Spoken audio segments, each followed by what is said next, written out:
right, I am here with Mara J, the CEO, founder of Let 'Em Speak Literary Arts Organization, as well as some of the wonderful speakeasies if you've been here in Montgomery, the Hidden Verse, the Voices and Verses competition, and a host of other literary workshops here.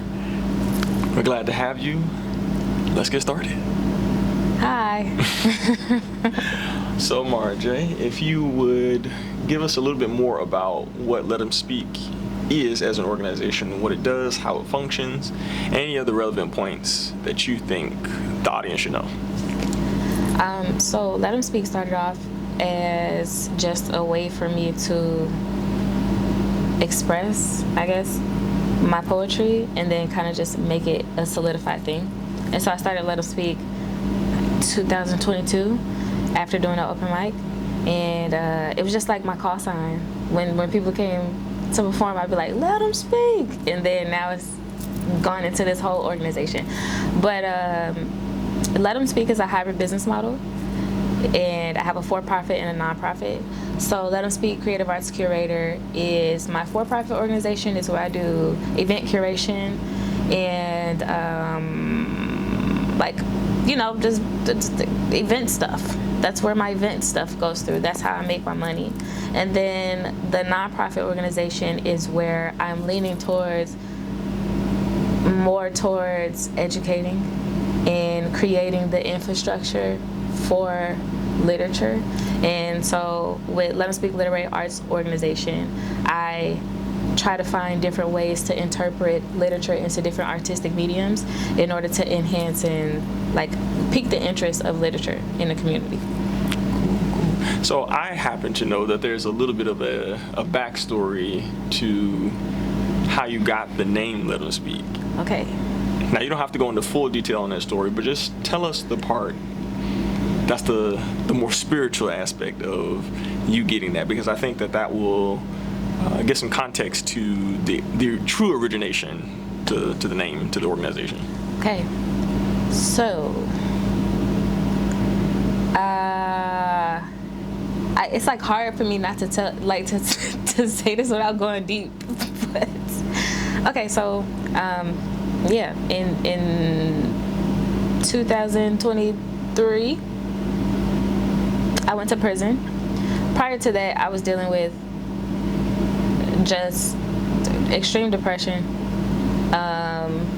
dependency on alcohol, dependency on drugs, and I just laid down to a bad path, a spiral, and ended up in prison. And the whole time I was going through this process, it was just 12 long months of me struggling, me pleading to God, and me asking Him to save me, asking Him to take me out of the situation I was in, just to change my life, and He wouldn't do it. And He let me sit in it. And in that process, I was being defiant. He was trying to tell me so many things. He was trying to, help me navigate what I was going through, and I was just being defiant and trying to do things on my own. And so, yes, that led me into prison. And when I got there, after I finished crying my eyes out and I finally calmed down, the first thing He said to me was, "Now let me speak." And then from that point forward, He began to just open up all the crevices and the dark holes in my heart and my mind, and give me this overflow of information and this overflow of change and renewal and hope and peace and joy and all these things. And so Let 'Em Speak came from that, from God, having to force me to sit down in a space where I could hear Him.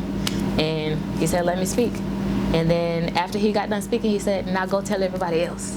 And so now Let 'Em Speak is really what I use to create that avenue for people to speak and open that door for people to have the opportunity to share and express. And So tell me more about the opportunities that He gave you to allow Him to speak, but also for you to allow others to speak.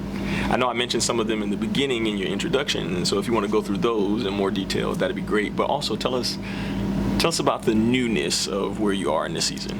Okay. This is a long question. It's going to require a long answer. Okay, so yeah.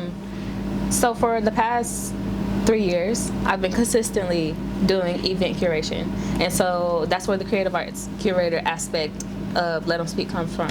So I started off doing open mics. I did open mics for like a year and a half in the United Kingdom. And then after that, came to Montgomery, and my first big event that I did here was the Hidden Verse of Poet Speakeasy. And it was kind of like, I came from having the open mic that I was doing, which was like an open mic, poetry open mic, where everybody was coming and everybody was sharing. But I wanted something particular, and I wanted something that was dedicated to allowing the spoken word artist to speak. And I wanted it to be like this secret society type of vibe. And so yeah, the Hidden Verse. It was, my first one was in November of last year at Bar Article, and then I just did another one recently, March. Yes, March at Bar Attica. And that's been successful. I've gotten great feedback from that, and I've also been able to gain opportunities to mentor other curators and other poets from that.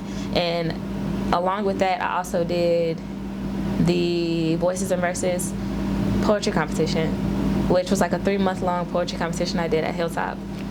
It went really well. I had 5 poets or 6 poets, and they all battled it out for 3 months, and then came back. We had one winner, which was Sunshine the Poet. She ended up headlining my first speakeasy. And then second place was it No One's Kid? No One's Kid won second place. Yeah, and then from that Voices and Verses competition was basically just my way of getting my foot in the door, and also finding out ways that I could mentor and meet other poets, and just checking the climate of the environment that we have here. And so since I've been doing this consistently for 12 months and I've checked the environment, I now know that the poetry scene in Montgomery is like booming.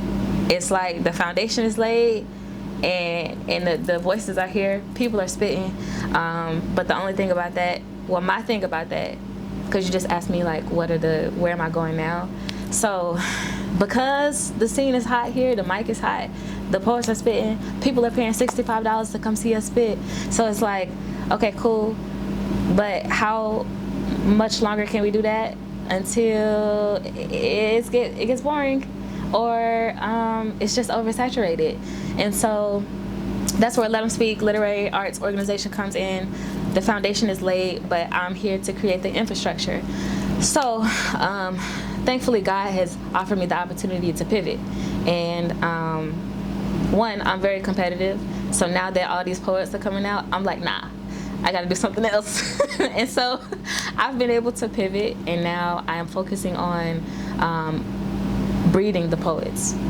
And my pathway right now into that is educating other poets who are already on the scene, and then building new ones, starting with our youth in the next generation.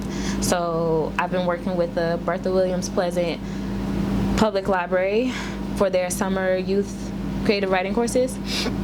Also, soon I'm working on a creative writing course after school program with Macmillan, and then hopefully that'll open the door to me getting into the public school system.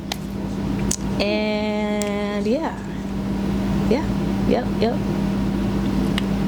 I think that's a pretty substantial amount of work on your plate, and definitely a community-driven, which I know we've had some conversations about community in some interesting ways. But I say all of that to say that the work that you're contributing to the space, contributing to the environment, is super critical.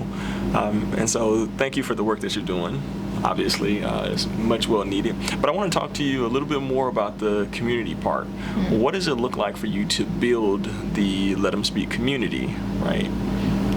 And you can address that in any capacity that you want to. It's difficult. A lot of the times I feel like it's just me and you. It's difficult because one thing that I have noticed, and I said this to myself yesterday, like the musicians are banding together and they're creating bands. And he said barely. The musicians are together, they're practicing, they're doing their thing. The lyrical artists, rappers are together, they doing their thing, collaborating, so on and so forth. But it's difficult. Well, I don't want to say difficult, but it's not really happening with spoken word artists. We're not collaborating as much as we should be. And I guess the reason for that being is it's kind of like a language barrier. I don't write the same way you write, or you don't perform the same way I perform, and it might be hard to collaborate. But I feel like that's something that needs to be done more. So that's something I'm really, really, really trying to focus on, is trying to figure out a way to build Let Them Speak as a community, because I can have poets come and perform at events all day, but then you leave my event and I don't hit you up until the next time I need you for an event, vice versa. So yeah, it's difficult. I don't know. I'm still working on that piece, trying to find a community. No, that's fair. And I would even say that the collaboration and the working together, the same way that musicians do it, the same way that other lyricists do it, is exactly the same thing for spoken word. There's not even really a difference.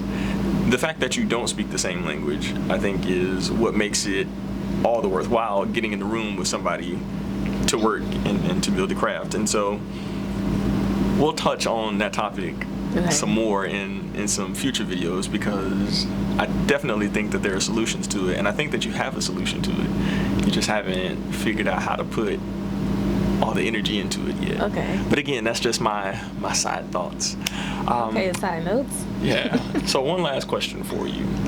If there's one thing that you would want to contribute to the artists, the individuals, the sponsors, the supporters that are watching this video right now, what is it that you want to leave them with to come back and see what you're doing next?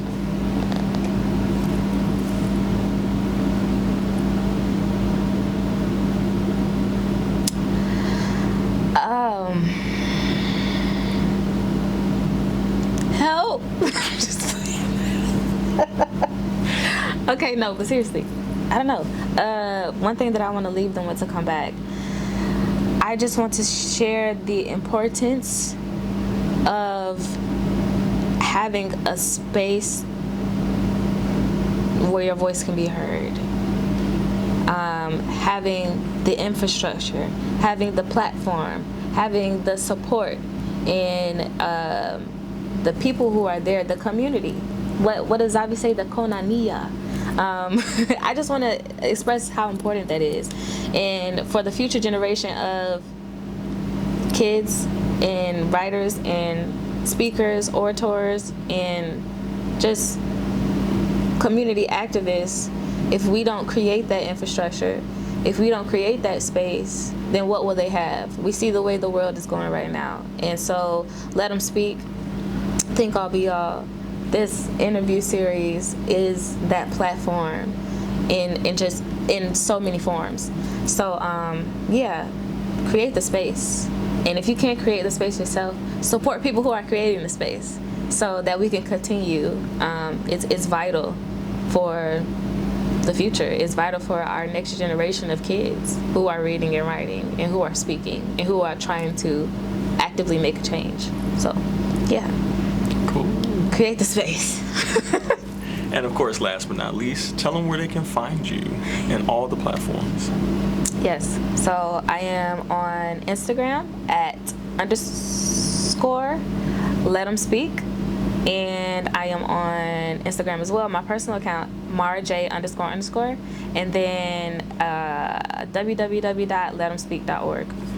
And we'll be sure to have all of that in the video and in our descriptions. Again, we want to say thank you for being here, MaraJ. We greatly appreciate you as always, and we'll be back with another one. Peace. Peace. Zeph got something to say, and y'all better sit down and listen. Go ahead, friend. Hey, Zeph Jones here, and you're watching the Creator Artist Talk interview series.